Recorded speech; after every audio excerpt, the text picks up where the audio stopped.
A lightweight bout here. Jai Herbert coming in at plus 125 against Faraz Ziam coming in at minus 155. Over under 2.5 rounds. Minus 141 for the over. Plus 111 for the under.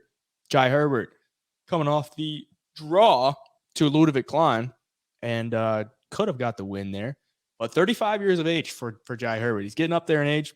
26 years old for Faraz Ziam, so 9 years younger. We all know the stat, 6 years or 6 years of age difference, like 69% win rate for the younger fighter. Yeah. But Jai Herbert is the underdog here, so it makes a little bit of a sense.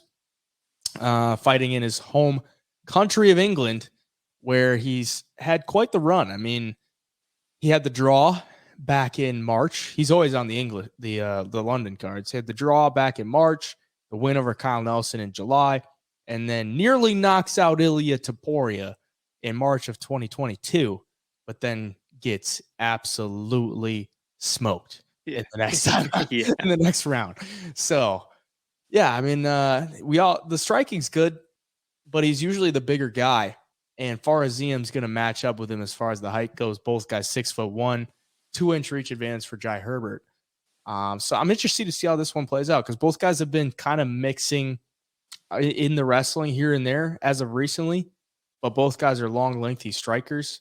And this is another fun matchup because I'm not sure how it's going to play out, how they come out with the game plans, but what are you thinking?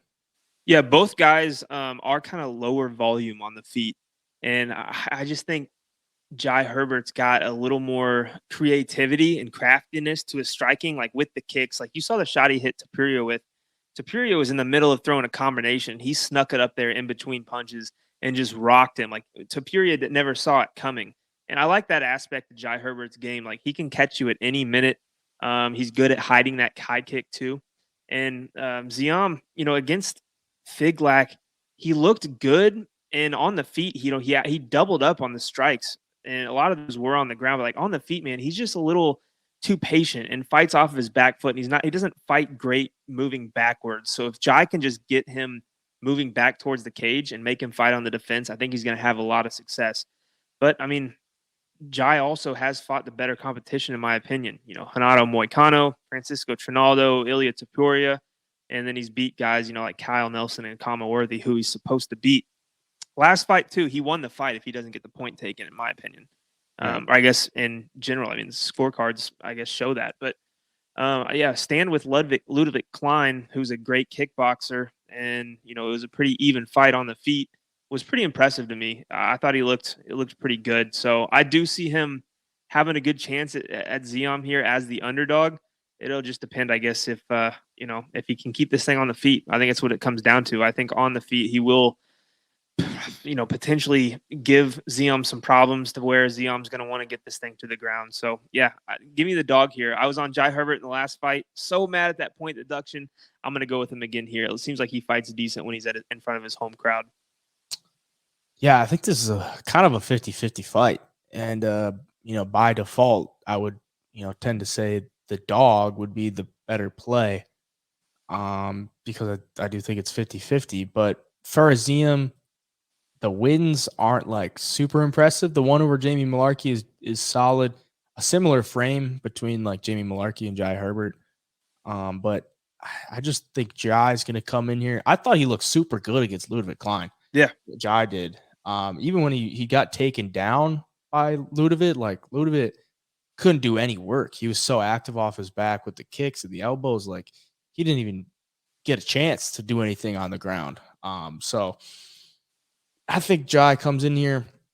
He trains at the same gym that Leon Edwards does, and just being around that, I think has elevated the game a little bit because we saw, his last time out was when it was on Leon Edwards' card, and the improvements from when Leon won to now. I don't know. Maybe you can put stock in that or not. I just think he looked a lot better compared to like the fight against Kyle Nelson. He won, but it wasn't like some domination, and he was like a pretty solid favorite going into that one.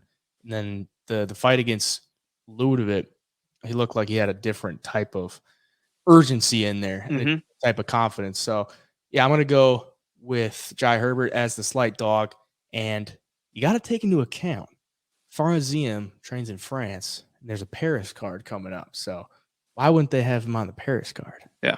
Maybe got to get the Black Country Banger a little bit of a win here. So yeah, and I mean, Ziam being over -150, like that's I don't think I could pay that on him against Jai Herbert.